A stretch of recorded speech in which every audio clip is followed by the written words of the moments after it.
Hello, Jeff. I'm going to give you a tour of your carburetors. First, we're going to check the serial numbers. 27269 on the number 1 carburetor. And I hope you can see it down there. 60636. Now, allow me to put this back on the tripod.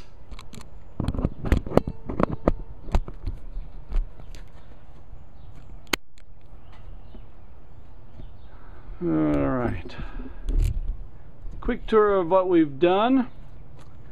Alright, the big problem with these carburetors, as you know, is the throttle shaft. So we've got new custom-made throttle shafts.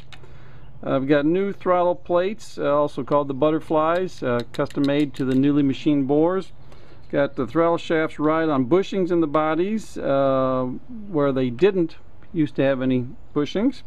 All the mounting surfaces have been machined. We got factory needle and seat, factory gaskets, including the auxiliary pump diaphragm and the base gasket. You can tell because those are red and not black, aftermarket or black.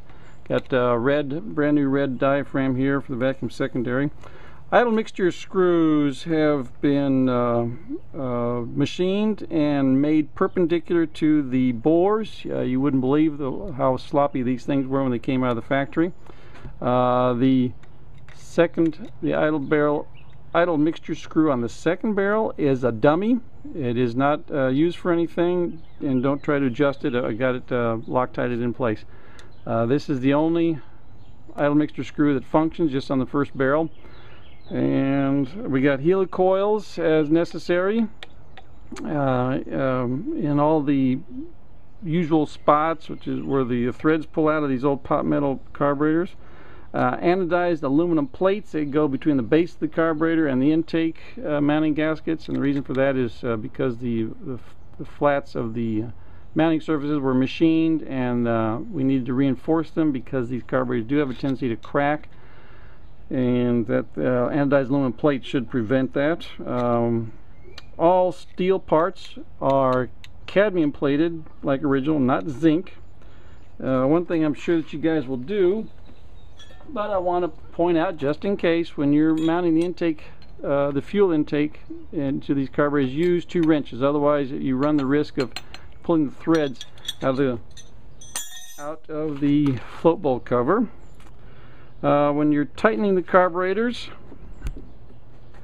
when you're installing the carburetors, put everything on, mount everything up, get all the nuts and bolts in position, and then keep the carburetors loose, and then take your big air collector, your air log, stick it on there and dummy it up to where it fits, then secure these to where the carbs don't move. Pull your air log off. Otherwise, if you do it first without first attempting to see if the air log will go in place, and you tighten these things all up, it's a good chance the air log won't fit, and then you got to go in and undo all your work. Be sure to install the carburetor support rod. That's a real pain because there's a bolt that comes in through the back side of the support rod and goes into the air log.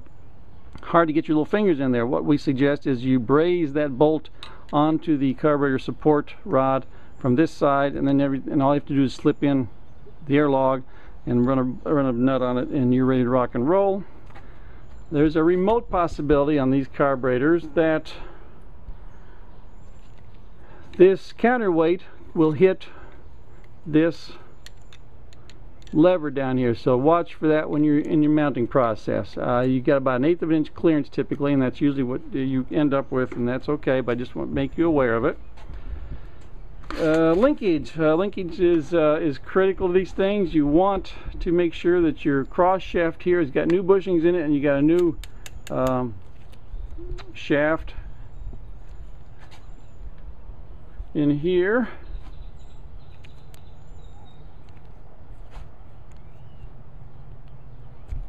I was just checking my settings. Alright, new shaft here, new bushings. You have to ream the bushings to size. A machine shop can do that, certainly. Linkage from the foot feed all the way up to this linkage. Use the factory specified lengths. They're actually, the place to find them is in the 180 through 220 SE shop manual. They have them listed in there. use the factory specified lengths. And on this one, they give a specified length. Don't use it. Don't pay attention to it, because this is a turnbuckle, and what you're supposed to do is get all the other rods to the length, to the proper length, and then the only thing you want this one to do is to be able to snap on without adjusting any of the linkage on the carburetor, or without moving this bracket or rod right here. And that's all you need to do. You don't need an actual specific length. Fuel filtration is critical on these carburetors. You need to make sure the factory fuel filter is in position, but in my opinion it's a miserable fuel filter, and you should get a put in a secondary aftermarket fuel filter. Obviously have clean fuel and clean fuel lines. Any red sediment or what looks like wet dust in your fuel is rust, and you need to take care of that immediately.